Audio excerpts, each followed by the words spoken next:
الحمد لله رب العالمين الصلاة والسلام على محمد وعلى آله وصحبه أجمعين أما بعد. حاضرین محترم،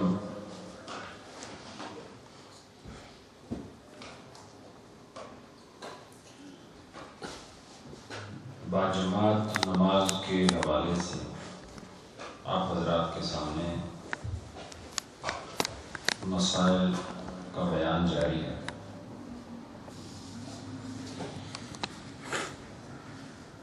اور اس باب کی تیسری فصل وہ ہے الفصل الثالث فی بیان من یصلح اماما لغیرہ۔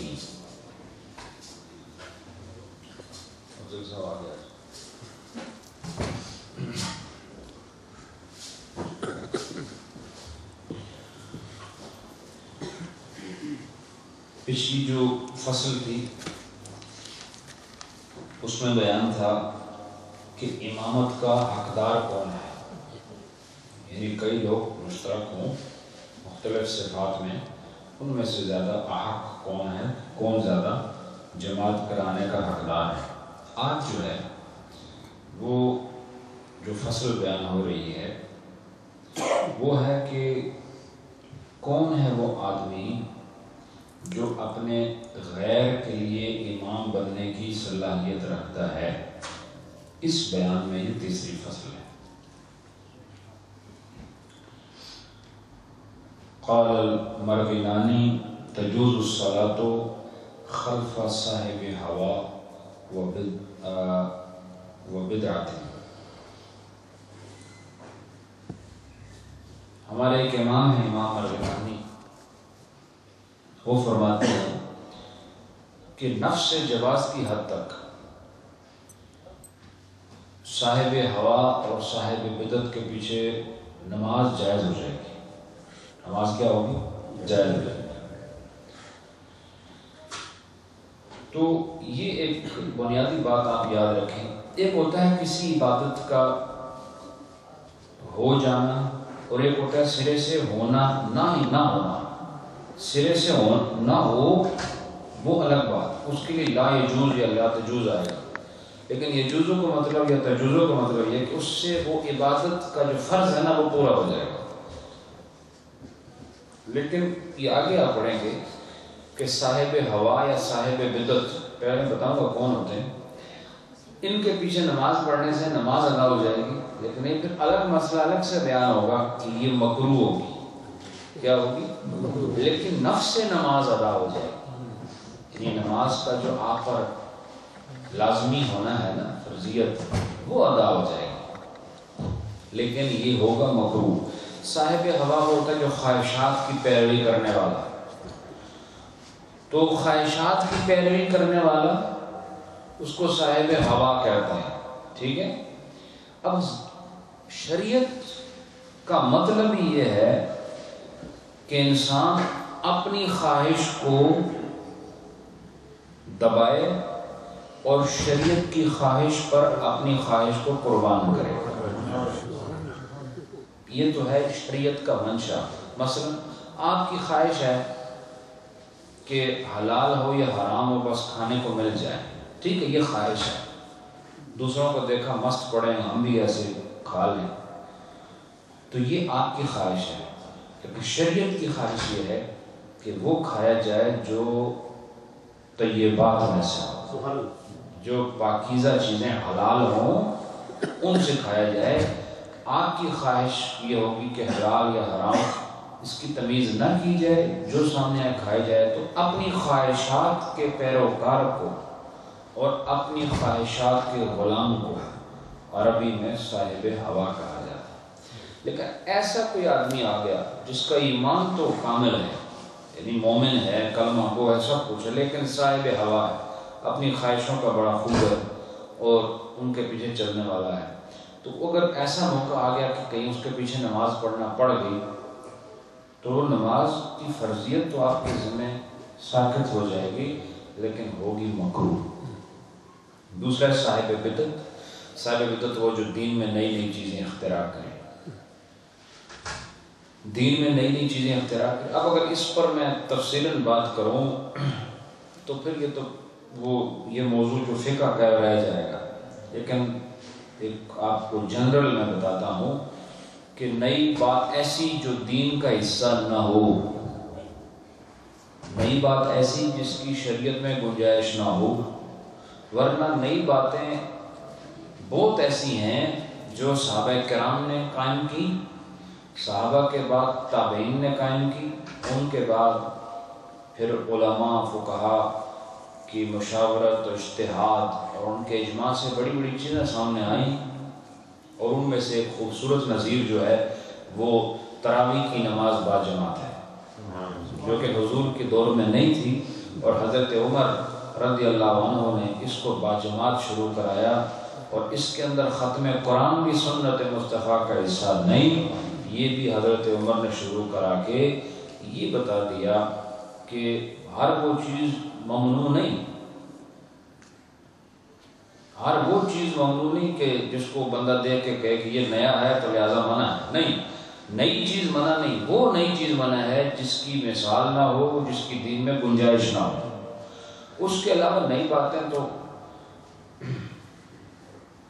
نبی پاک صلی اللہ علیہ وسلم کی حدیث موجود ہے کہ من سن سنتا حسنتا، ایک بڑی مشہور حدیث ہے حضور کی کہ جس نے ایک اچھا کام رائج کیا فعاملہ بہا، اور پھر اس پر عمل بھی کیا، تو اس کے آگے تفصیلات میں آتا ہے کہ پھر جو اتنے لوگ اس نئے کام پر عمل کریں گے اس سب کا ثواب اس آدمی کو ملے گا جس آدمی نے یہ کام شروع کیا تھا۔ اب یہ کام کی نوعیت کو دیکھا جائے گا کہ وہ کام ہے کیا، تو اسی قبیل سے پھر یہ 11ویں شریف ہے، میلاد شریف ہے، عرس پاک کی مجالس ہیں، نعت خوانی کی مجلس ہیں۔ مجھے بتاؤ کہ باقاعدہ محفل، اب ہم لوگ کیا کرتے ہیں، محفل نعت کرتے ہیں تو وہ جو دوسرے لوگ ہیں یہ صرف محفل قرات کرتے ہیں، ٹھیک ہے، قاریوں کو بلا لیا مصر سے، ایران سے، پاکستان سے، کچھ افغانی، کچھ عربی، کچھ مراکشی، کچھ جو ہیں یہ انڈونیشین، ملائیشین، ان کو اکٹھا کر کے محفل کرا دی۔ تو اگر اس کی کوئی نظیر مجھے آپ حضور کے زمانے میں یا صحابہ کے زمانے میں یا تابعین و تبع تابعین کے زمانے میں دکھائیں تو پھر آپ جو بھی آپ کہیں گے وہ ہم آپ کی بات کو سنا جائے گا اور اس پر عمل کیا جائے گا۔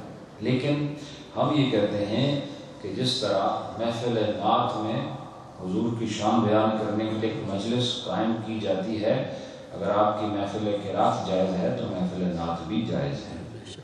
اگر تو اصول ہے تو پھر سب کے لیے ایک ہونا چاہیے، قانون اور قاعدہ سب کے لیے ایک ہوتا ہے۔ مثلا اس ملک میں ہم رہ رہے ہیں تو یہاں ہم سب کا قانون ایک ہے کہ نہیں؟ روڈ کے قانون سب کے لیے ایک ہے، ایسا ہے کہ ہاسپٹل کے قانون سب کے لیے ایک ہیں، کہ پولیس اسٹیشن معاملات جتنے بھی ہیں، کونسل کے معاملات ہیں، سب کے لیے برابر ہے۔ تو ایسے شریعت میں بھی ہر چیز سب کے لیے برابر ہے۔ بہرحال یہ تفصیل ابھی اس کو بیان کرنا مقصود نہیں ہے۔ وَلَا تَجُوزُ خَلْفَ الرَّافِضِيِّ وَالْجَهْمِيِّ وَالْقَدَرِيِّ وَالْمُشَبَّهِ وَمَنْ يَقُولُ بِخَلْقِ الْقُرْآنِ۔ فرمایا کہ یہ تو بتا دیا نا کہ ان کے پیچھے نماز نہیں، لیکن بالکل جو رافضی، جو شیعہ مذہب کے ہیں، ان کی ایک اور قسم ہے جہمی، ان کے پیچھے قدری بھی ایک فرقہ ہے۔ یہ قدری وہ فرقہ ہے جو کہتے ہیں کہ جو کچھ ہم کرتے ہیں اپنی قدرت سے کرتے ہیں، ایک فرقہ ہے۔ اسی طرح ایک فرقہ ہے، یہ تو قدری یعنی جبری بھی ہے، فرقہ جبری، یہ جبریہ کہتے ہیں، قدریہ۔ تو فرقہ جبری وہ ہے جو یہ کہتے ہیں کہ ہم جو کچھ کرتے ہیں اپنی مرضی سے کرتے ہیں، مجبوراً ہمیں کرایا جاتا ہے، ٹھیک ہے۔ یہ ایک الگ بحث ہے، کبھی وہ اس طرف عقائد کی طرف چلے تو پھر بیان اس پر ہوگا۔ والمشبہ، اور مشبہ کہتے ہیں اس گروہ کو، اس جماعت کو جو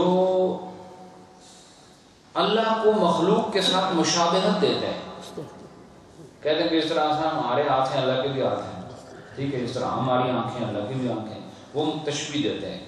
تو یہ جو گروپ ہے اور دوسرا وَمَن يَقُولُ بِخَلْقِ الْقُرْآنِ، اور وہ آدمی یا وہ لوگ جو قرآن کو خلق مانتے ہیں، قرآن کو مخلوق مانتے ہیں، ان سب کے پیچھے نماز جائز نہیں۔ تو آپ کو یہ بتا دوں قرآن مخلوق نہیں، یاد رکھو، جس طرح آپ مخلوق ہیں میں بھی مخلوق ہوں، شجر حجر پہاڑ آسمان زمین یہ سب مخلوق ہیں، حتیٰ کہ نبی رسول فرشتے سب مخلوق ہیں، لیکن قرآن مخلوق، قرآن سے مراد یہ کتاب نہیں جو آپ کے شیلف میں رکھی ہوئی ہے، یہ تو مخلوق ہے کیونکہ آپ نے بنائی ہے۔ قرآن سے مراد وہ اللہ کا کلام جو اس نے نازل کیا ہے، یہ مخلوق نہیں، چونکہ یہ اللہ کی صفت ہے، اور اللہ کی صفت خالق کی صفت، خالق اپنی صفت خود مخلوق نہیں کرتا، خالق کی ذات بھی خلق نہیں ہوتی اور نہ اس کی صفت خلق ہوتی ہے، وہ مخلوق نہیں ہو سکتی۔ اس پر تو ہمارے بڑے بڑے اجلہ ائمہ کو، امام احمد جیسے اور اس طرح کے بڑے بڑے جو ائمہ ہیں ان کو کوڑے کھانے پڑے، ٹھیک ہے، تو بادشاہ وقت کہتے رہے کہ مانے کہ قرآن خالق ہے، کیونکہ قرآن خالق نہیں ہے، قرآن اللہ کی صفت ہے اور اللہ کی صفت مخلوق نہیں ہے، وہ خالق کی شان ہے۔ تو جو کتنا یہ نہ ہونے کے برابر ہیں، یہ جو فرقے بیان ہو رہے ہیں یہ نہ ہونے کے برابر ہیں۔ وَحَاصِلُهُ إِنْ كَانَ هَوَى لَا يُكْفَرُ بِهِ صَاحِبُهُ لا يكفر به صاحبه تجوز الصلاة خلفه مع الكراهة۔ کہا کہ اس پورے گفتگو کا حاصل یہ ہے، جب بھی مسئلہ بیان کیا کہ اگر اس آدمی کی ہوا، اس کی خواہشات، اس کی بدعتیں اور اس کی ممنوعات ایسے ہیں کہ لا یکفر به صاحبہ، کہ اس کا جو صاحب ہے، اس کا جو کرنے والا ہے اس کام کا، اگر اس پر کفر کا فتویٰ نہ لگایا جائے اس فعل کی وجہ سے، یعنی وہ برائی ایسی نہ ہو کہ اس پر کفر کا فتویٰ لگایا جائے، تو تجوز الصلاۃ خلفہ، اس کے پیچھے نماز تو جائز ہو جائے گی مع الکراہہ، لیکن کراہت کے ساتھ۔ یعنی کوئی آدمی ایسی بے حیائی کرتا ہے، ایسا برا کام کرتا ہے جس پر کفر کا فتویٰ نہیں لگتا ہے، وہ بیکار کام ہے، لیکن اتنا بیکار نہیں ہے کہ بندہ کہے کہ یہ کافر ہو گیا، تو پھر ایسے آدمی کے پیچھے نماز تو جائز ہو جائے گی، لیکن کراہت کے ساتھ جائز ہوگی، یہ نماز ہوگی لیکن مکروہ ہوگی۔ وَإِلَّا فَلَا، اور اگر ایسی بات نہ ہو، اس پر کفر کا فتویٰ لگایا جا سکتا ہو، وہ ایسی بات کر دے، اللہ سے استثناء ہے، وَإِلَّا فَلَا، فلا کا مطلب ہے کہ پھر اس کی نماز سرے سے ہوگی ہی نہیں اگر وہ ایسا کام کرتا ہے۔ اس کے بعد وہ صحیح ہاکذا فی البدائع، اور یہ بدائع الصنائع کے حوالے سے ذکر کیا کہ یہ بیان ٹھیک۔ ومن انکر المعراج، اور جو آدمی معراج کا انکار کرتا ہو، حضور کی معراج جو ہوئی، اب یہ ساری باتیں جو آپ کو بیان ہو رہی ہیں، معراج کا مسئلہ نہیں بیان ہو رہا، نہ عقائد کا بیان ہو رہا ہے، یہ بیان ہو رہا ہے امامت کے بارے میں، کون آدمی ہے جو صلاحیت امامت رکھتا ہے، ٹھیک ہے۔ تو ویسے تو جس کو کمیٹی پسند کرے وہ صلاحیت رکھتے ہی، چاہے پسند آئے یا نہ آئے، اصل یہ معیار جو ہے نا، یہ عالمگیری کا معیار، کمیٹیوں کا معیار نہیں ہے۔ تو فرمایا ومن انکر المعراج، اور جو آدمی معراج کا جس نے انکار کیا، حضور کی معراج کا، اب مسئلہ یہ کہ اس ایسے آدمی کے پیچھے نماز ہو جائے گی جو حضور کے معراج کا انکار کرے؟ سنو تو صحیح، جو انہوں بیان کی طرف سے پہلے فتویٰ دیا، فرمایا ومن انکر المعراج، جس نے معراج کا انکار کیا، من بیت المقدس، من بیت نہیں، ومن انکر المعراج، جس نے معراج کا انکار، ینظر، یہ لائن نیچے ہوئی تھی، ینظر دیکھا جائے گا، بلکہ ینظر نہیں، ینظر دیکھا جائے گا، ان انکر الاسراء من مکہ الی بیت المقدس فہو کافر۔ فرمایا کہ پھر یہ دیکھا جائے گا کہ وہ معراج کے کس حصے کا انکار کرتا ہے۔ معراج کے حصے ہیں بہت سارے، یاد ہوگا آپ کو، میں نے بیان کیا تھا۔ تو معراج کے حصوں میں سے ایک حصہ ہے جو سب سے پہلا حصہ ہے، وہ ہے مسجد حرام سے مسجد اقصی تک۔ فرمایا کہ جس نے اس حصے کا انکار کیا وہ کافر ہو گیا۔ اس شرعی طور پر ایمانیات کے باب میں اگر دیکھا جائے حضور کی معراج کے احکام مختلف ہیں، اور حضور کے معراج کے احکام مختلف ہیں مکے سے فلسطین تک، مسجد حرام سے مسجد اقصی تک۔ اس معراج کا نہ ماننے والا نماز کی بات چھوڑو وہ کافر ہو گیا۔ کیوں؟ اس لیے کہ یہ نص قطعی قرآن پاک سے ثابت ہے، اسریٰ بعبدہ لیلا من المسجد الحرام الی المسجد الاقصی، اب یہ قرآن سے ثابت ہے۔ تو جس نے حضور کے معراج کا انکار کیا اس نے اللہ کے کلام کا انکار کیا، اور اللہ کے کلام کا انکار ایسا ہے جیسے اللہ کا انکار کرنا، وہ کافر ہو گیا، فہو کافر۔ وَإِنْ أَنْكَرَ الْمِعْرَاجَ، اور اگر اس نے معراج کے اس حصے کا انکار کیا من بیت المقدس جو بیت المقدس سے شروع ہوتا ہے، لا یکفر، تو اس پر کفر کا فتویٰ نہیں لگایا جائے گا، وہ کافر نہیں ہے۔ وہ کیا ہے؟ کافر نہیں ہے، وہ ہوگا، اس کو بدعتی کہا جائے گا، اس کو فاسق کہا جائے گا۔ کیا کہا جائے گا؟ فاسق اور بدعتی کہا جائے گا۔ جو مسجد اقصی سے اوپر کے سفر کا انکار کرے اس کا حکم اور ہے، اور جو سرے سے انکار کرے اس کا حکم اور ہے۔ تو جو پہلے سفر کا انکار کرے اس کے تو پھر ذرا پیچھے کیا اس کے آگے میں نہیں پڑھنی چاہیے۔ تو جو دوسرا والا ہے اس کے بارے میں فرمایا وَلَوْ صَلَّى خَلْفَ مُبْتَدِعٍ أَوْ فَاسِقٍ فَهُوَ مُحَرَّضُ ثواب الجماعہ، کہا کہ جس نے پھر ایسے آدمی کے پیچھے نماز پڑھی جو بدعتی بھی ہے اور فاسق بھی ہے۔ فاسق کہتے ہیں جو بڑی بڑی نافرمانیاں کرے، گناہ کبیرہ کا مرتکب انسان فاسق کہلایا جاتا ہے۔ تو فرمایا ایسا آدمی کے پیچھے نماز پڑھیں تو یہ جماعت کا ثواب اسے مل جائے گا، جماعت کا ثواب اسے مل جائے گا، لیکن لا ینالو مثل ما ینالو خلف تقی، لیکن کہا اس کو وہ ثواب نہیں ملے گا جو ایک متقی کے پیچھے ملا کرتا ہے۔ تقی کہتے ہیں عربی میں نقی اور تقی، یہ کہتے ہیں پرہیزگاروں کو، تقوی والوں کو۔ تو ایسے آدمی کے پیچھے نماز پڑھنے سے جو بدعتی بھی ہو فاسق بھی ہو تو جماعت کا ثواب مل جائے گا، لیکن متقی کے پیچھے جو ثواب ملتا ہے اس سے ہی محروم رہ جائے گا۔ اس سے پتہ چلا کہ عام انسانوں میں کتنا فرق ہے، کہ انسان سب کے پیچھے نماز ہو جاتی ہے، اگر مسلمان ہے اور حتیٰ کہ بدعتی بھی ہے تب بھی، حتیٰ کہ بڑے گناہوں کا مرتکب ہے تب نماز ہو جائے گی اس کے پیچھے، لیکن سب سے زیادہ ثواب اس کے پیچھے ملتا ہے جو آدمی متقی و پرہیزگار ہو۔ اس سے پتہ چلا کہ انسان باہم جو ایک جیسے لگتے ہیں ان کے پیچھے نمازیں پڑھنے میں بھی اجر مختلف ہے۔ تو بولو اگر عام انسان کے پیچھے نماز پڑھو تو اس کا ثواب اور ہے، اس سے جو اچھا یعنی عالم دین ہو متقی اس کے پیچھے نماز پڑھو اس کا درجہ اور ہے۔ اس سے آگے چلو اگر وہ اللہ کا ولی ہے اس کے پیچھے ثواب اور ہے۔ اس سے آگے چلو اگر مجتہد بھی ہے، ولی بھی ہے، کامل و اکمل ہے، اس کا ثواب اور ہے۔ اگر وہ تابعی ہے تو اس کا ثواب اور ہے، اگر وہ صحابی ہے تو اس کا ثواب اور ہے، اور نبی ہے تو اس کا ثواب بالکل ہے۔ اس سے پتہ چلا فرق ہے انسانوں میں۔ تو جو کہتے ہیں ہماری طرح ہے، تمہاری طرح ہے، تو پھر یہ فرق کیوں؟ اگر تمہاری طرح ہوتے ہیں تو پھر فرق کیا ہوتا؟ یہاں تو دو ایک گھر میں رہنے والوں کے پیچھے نماز پڑھنے کے اجر میں فرق ہے۔ ایک گھر میں رہنے والے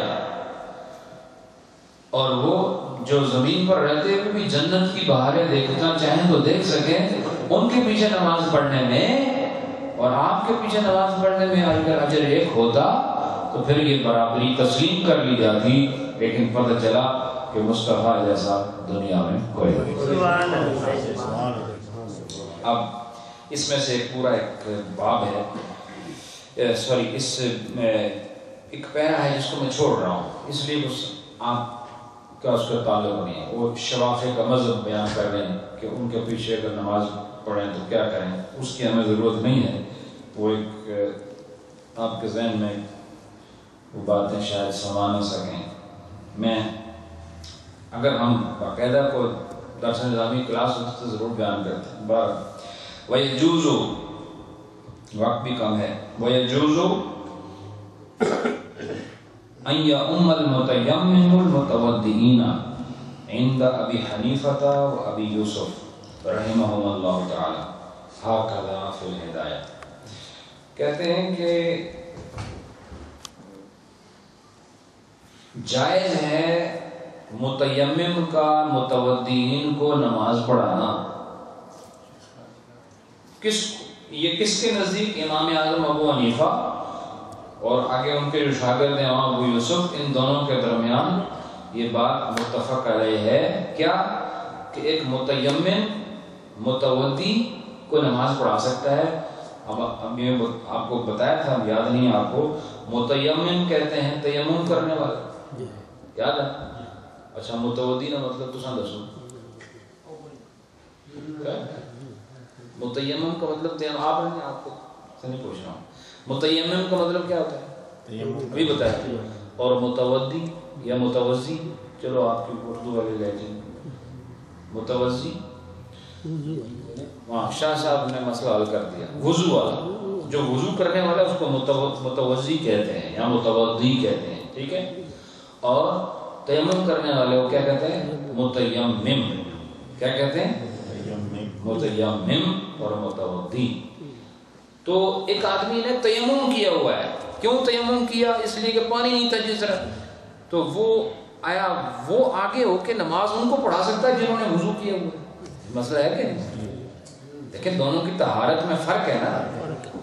فرق اس وہ جن کو پانی ملا ان کی طہارت افضل ہے اس سے جس نے تیمم کیا.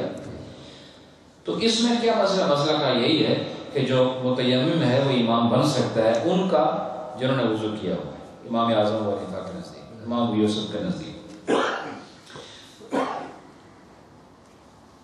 اور اس میں اختلاف امام محمد نے کیا ان کے ساتھ. وہ کہتے ہیں ایسا نہیں ہونا چاہیے.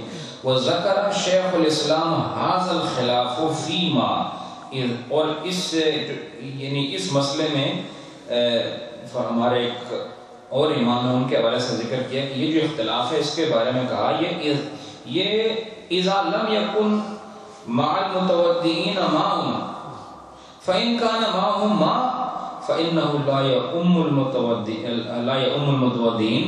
کہا یہ مسئلہ اس وقت ہے، یہ مسئلہ اس وقت ہے جو بھی بیان ہوا کہ جب وضو کرنے والے جنہوں نے وضو کر لیا ان کے پاس پانی نہ ہو. ان کے پاس پانی نہ ہو. اگر ان کے پاس پانی موجود ہو اس حالت میں بھی ان کے آگے وہ کھڑا ہو رہا ہے جس میں تیمم کیا ہوا ہے، ایسی صورت میں پھر نماز نہیں ہوگی. یہ اس صورت میں جو پہلے سے وضو کر کے آئے ہوئے ہیں، یہ کہیں اور سے تیمم کر کے آیا ہوا ہے اور جہاں پر موجود ہے وہاں پانی نہیں ہے، تو پھر تیمم والا وضو والوں کو نماز پڑھا سکتا ہے. گل سمجھ آئی؟ پھر تیمم. اور ایک چیز اور بھی بتا دوں، ایک مسئلہ یوں ہی برسبیل تذکرہ، کہ اگر ایک تیمم والا وضو والے کو نماز پڑھا رہا ہے، تیمم والا وضو والے کو نماز پڑھ رہا ہے، اب وہ جو پیچھے کھڑا ہے نا اس کا وضو ہے، ٹھیک، آگے کون ہے؟ یہ تیمم والا. وہ پیچھے والے نے دیکھا کہیں پانی پڑا ہوا ہے، ٹھیک ہے، لوٹے میں کروے میں، ٹھیک ہے، پانی پڑا ہوا ہے. تو علماء نے لکھا کہ پیچھے والے کی نماز اس کے بعد نہیں ہوگی لیکن اگلے کی نماز ہو جائے گی.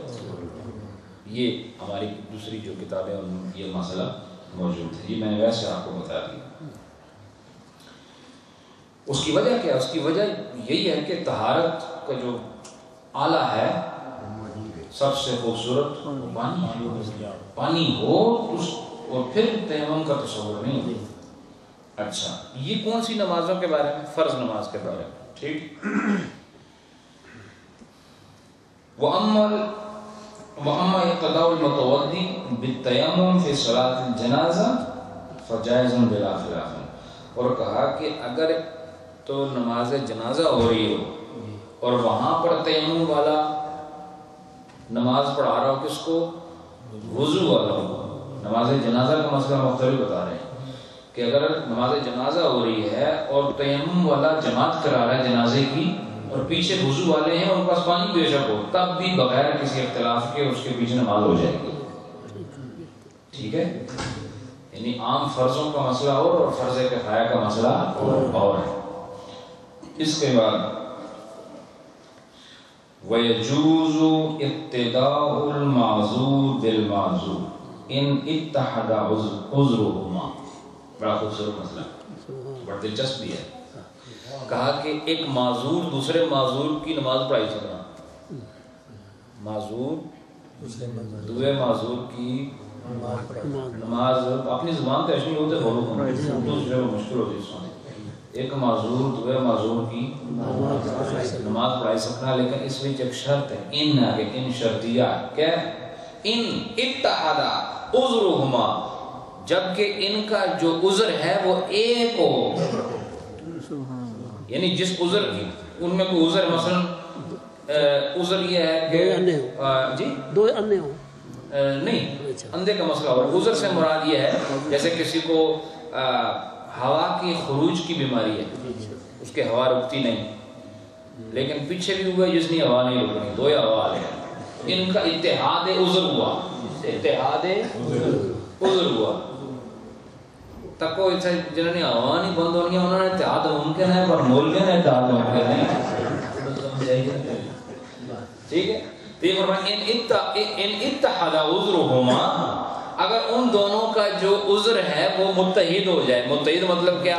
ایک ہو جائے. مثلا ایک مریض ہے جس کی آنکھ سے پانی ہر وقت بہتا ہے اور وہ کو عالم ہے. ٹھیک ہے. اب آپ کو ایک بات بتا دوں کہ آنکھ سے پانی جو بہتا ہے، میں نے بہت پہلے بتایا تھا آپ کو کہ وہ اگر تکلیف اور بیماری کی وجہ سے تو وہ پانی ناپاک ہوتا ہے. کیا ہوتا ہے؟ ہاں، وہ ناپاک. کپڑوں پہ گرا کپڑا ناپاک، جس کپڑے صاف کرتے ہیں وہ کپڑا ناپاک، اور اس کو ہر نماز کے لیے وضو بھی کرنا پڑتا ہے، اور وہ نماز نہیں پڑھا سکتا. ہاں، اس کو پڑھا سکتا ہے جس کو یہی بیماری ہو. اب سمجھے بات؟ یہ ہوتا ہے عذر میں اتحاد، دونوں کا عذر ایک ہے. اب سمجھے؟ اچھا. وَإِنْ اِخْتَلَافًا فَلَا يَجُوزُ، اگر ان کے عذر میں اختلاف ہو، مثلا ایک کو ہوا کا مسئلہ ہے اور دوسرے کو زخم ایسا ہے جو رکتا نہیں، اس کا پانی اور خون یا پیپ وہ ہر وقت بہتی رہتی ہے. اب یہ دونوں معذور ہیں، لیکن ان کے عذر میں اتحاد نہیں، اختلاف ہے، چونکہ ان کا عذر مختلف ہے. اگر عذر ایک ہوتا دسو نا پھر پڑھا سکیں، اور اگر عذر مختلف ہو تو پھر نہیں پڑھا سکتے. فلا يجوز ان يصلي من به انفلات الريح خلف من به سلسل بول. کہتے ہیں کہ اب اس کی مثال دے رہے ہیں کہ جس آدمی کو انفلات ریح کہتے ہیں، جس کے آدمی کی ہوا کا، جس کو پیٹ میں ہوا جس کے نہیں رکتی، وہ آدمی انفلات ریح کا مریض ہے. ٹھیک ہے. یہ آدمی اس آدمی کے پیچھے نماز نہیں پڑھ سکتا من بھی سلسل بول، جس آدمی کا پیشاب نہیں رکتا، مسلسل بہتا رہتا ہے، سلسلۃ البول بھی کہتے ہیں. ٹھیک ہے. اب جس آدمی کے مثلا یہ چونکہ فقہی مسئلہ ہے، اس کے قطرے بہ رہے ہیں مسلسل، اور دوسرا وہ آدمی جس کے پیٹ میں ہوا نہیں رکتی ہے. اب یہ دونوں معذور ہیں، لیکن ایک دوسرے کے پیچھے نماز نہیں پڑھ سکتے. کیوں؟ ان کا عذر ایک نہیں ہے. اگر دونوں پیشاب کی بیماری میں مبتلا ہوتے تو ان کے پیچھے ایک دوسرے کی نماز جائز تھی. دونوں اگر ریح کی بیماری میں مبتلا ہوتے تو ان کی نماز ایک دوسرے کے پیچھے جائز ہے. اس کے بعد وَقَضَى لَا يُصَلِّي مَن بِهِ سَلْسُ الْبَوْلِ خَلْفَ مَن بِهِ انفلات الرِّيح. یہ تو وہ میں نے آپ کو بتا دیا. ہاں نہیں، انفلات الرِّيح وَجَرْحٌ لَا يَرْقَى لأن الامام صاحب عذرین والمأموم صاحب عذر. کہتے ہیں کہ ایک آدمی ہے، وہ ایک آدمی جو ہے اس کو صرف پیشاب کی بیماری ہے. ٹھیک ہے. ایک آدمی ہے اس کو سلسلۃ البول کی بیماری ہے، پیشاب سے قطرے نہیں رکتے. ٹھیک ہے. کہا ایک اور بندہ جس کو پیٹ میں ہوا کی بیماری ہے اور ساتھ میں ایک زخم بھی ہے جو رکتا نہیں، ارتقا کہتے ہیں نا، رقا یرقی ترقی، ارتقا کسی چیز کا اوپر چڑھنا. جب زخم سے جب کٹ لگتا ہے جسم کو تو وہ خون نیچے آتا ہے، اگر اوپر چڑھے تو مطلب بند ہو گیا، اور اگر بہتا رہے تو پھر وہ ظاہر نیچے جائے گا. تو اس لیے فرمایا کہ اس کے بعد 2 عذر ہو گئے اور اس کے بعد 1 عذر ہے، تو یہ جو 2 عذروں والا ہے اس کے پیچھے 1 عذر والے کی نماز نہیں ہوتی. بات سمجھو گے، کیونکہ اس کے عذر زیادہ ہیں اور اس کا عذر جو ہے وہ کم. اسی طرح ولا یصلی الطاہر خلف من به سلسل البول، فرمایا کہ اسی طرح ایک پاک آدمی وہ ہوتا ہے جس کو یہ بیماری نہ ہو. کون سی؟ پیشاب والی. چونکہ جس کو پیشاب والی بیماری وہ پاک نہیں رہ سکتا، ہر وقت اس کے کپڑے یا بدن ناپاک رہے گا. تو کہا اس لیے ایک پاک آدمی جو ہے وہ ایسے بیمار جس کو پیشاب کی بیماری ہے اس کے پیچھے اس کی نماز نہیں ہوگی. ٹھیک ہے، یہ بھی آپ اس کو ذہن میں رکھیں. اور اس کے بعد ایک آخری مسئلہ سننے پر ختم کرتے ہیں. وَيَجُوزُ اقتداء الغاسل بماسح الخف وبالماسح على الجبيرة وكذا إمامة المفتصل لغيره من الأصحاء إذا كان يأمن خروج الدم. کہتے ہیں اسی طرح جائز ہے پاؤں کو دھونے والے کی نماز اس کے پیچھے جو پاؤں پر موزوں کے اوپر مسح کرتا ہے. اب ایک آپ یہ مسح کا مسئلہ گزرا ہے. جو آدمی پاؤں نہیں دھوتے موزہ چڑھاتے ہیں نا، موزہ جانتے ہو؟ موزہ جراب نہیں ہوتی، یاد رکھو، اگر جرابہ لائی تو سیڑھی کا ہم نماز، ٹھیک ہے، ایک کام نہ کرے.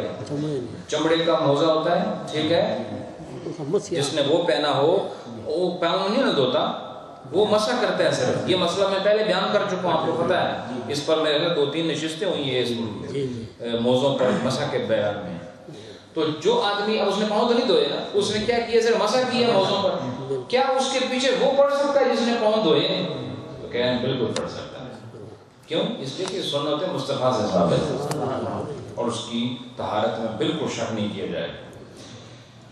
پھر فرمایا تو اس آدمی کو ماسح کہتے ہیں جو مسح کرتا ہے، اور غاسل کہتے ہیں اس کو جو دھویا کرتا ہے پاؤں کو. ٹھیک ہے. اور پھر ہم وبالماسح علی الجبیرہ، اور اسی طرح وہ آدمی جو ایک پٹی پر مسح کرتا ہے اس کے پیچھے بھی نماز ان کی جائز ہے جو بالکل درست لوگ ہیں. مثلا کسی کے پاؤں میں چوٹ آئی، ٹھیک ہے، بہت زیادہ چوٹ ہے، لیکن کیا کہ زخم ہے، اس پر بینڈیج ہے، ٹھیک ہے، پراپر بینڈیج ہے. اب یہ بینڈیج والا کیا کرے گا، اس پر مسح کرتا ہے، پاؤں پر لگی ہوئی ہے، ہڈی ٹوٹی ہوئی ہے کچھ، اب اس نے کیا کیا، بینڈیج کی ہے، اس پر مسح کیا ہے. تو موزے والا مسئلہ اور تھا، یہ تو بینڈیج ہے، اس کا کیا کریں؟ کہا اس کا بھی کوئی مسئلہ نہیں.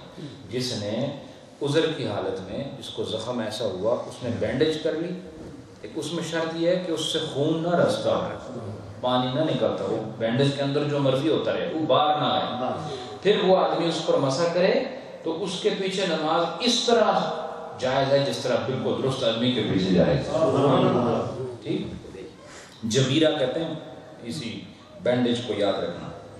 پھر وقضا امامت المفتصل لغیرہ من الاصحاء، اصحاب جمع صحیح کی، یعنی جو صحیح لوگ ہیں ان کی امامت وہ آدمی کرے جس نے فسد لگوایا ہو. جی فسد جانتے ہو کیا ہوتا ہے؟ فسد لگوانا، پچھنے جاننے ہو نا، وہ کٹ لگواتے ہیں، عرب میں دستور ہے، اور پنجاب کے کئی علاقوں میں ہوتا ہے. گندا خون جسم سے نکالتے ہیں، وہ آپ کے جسم پر کٹس لگاتے ہیں، اس کو فسد کہتے ہیں عربی میں. تو مفتصد وہ آدمی ہے جو یہ فسد لگوا کے گھر آ جاتا ہے، اس کو کٹ لگے ہوتے ہیں. تو کہا کہ ایسا آدمی جو مفتصد ہے تو وہ ان آدمیوں کو نماز پڑھا سکتا ہے. جو کس صورت میں پڑھا سکتا ہے؟ صحیح لوگوں کو، بالکل صحیح لوگوں کو نماز پڑھا سکتا ہے جن کو فسد نہیں لگا. اذا کان یامن خروج الدم، کہ جب اس کو خون نہ نکلنے کا بھرپور یقین ہو، یعنی وہ جو اس کو کٹ لگائے ہیں بالکل وہ مامون ہو کہ وہاں سے خون نکلے، بالکل، یعنی وہاں سے خون نہ نکلے. ایسی صورت میں وہ ان لوگوں کو نماز پڑھا سکتا ہے جو بالکل صحیح سلامت ہے، جنہوں نے پچھلے نہیں لگوائے. ٹھیک انشاءاللہ. ابھی یہ جو ہمارا فصل ہے نا، یہ تھوڑی طویل ہے، اس میں ہو سکتا ہے 2-3 نشستیں ہماری اور سر ہوں گی. تو اللہ تعالیٰ آپ سب کو سیکھنے کی توفیق دے. اور ایک مشکل ترین کام ہے، اللہ ہمارے لیے اس کو آسان فرمائے اور ہم سب کو اس پر عمل کی توفیق عطا فرمائے. ذکر ہوگا، ذکر کے بعد دعا، دعا کے بعد انشاءاللہ نماز مغرب، مغرب کے بعد انشاءاللہ آپ سب کی خدمت میں اوپر والے حال میں لنگر پیش کیا جائے گا. تمام حضرات سے گزارش ہے کہ لنگر کی مدد دل کھول کر تعاون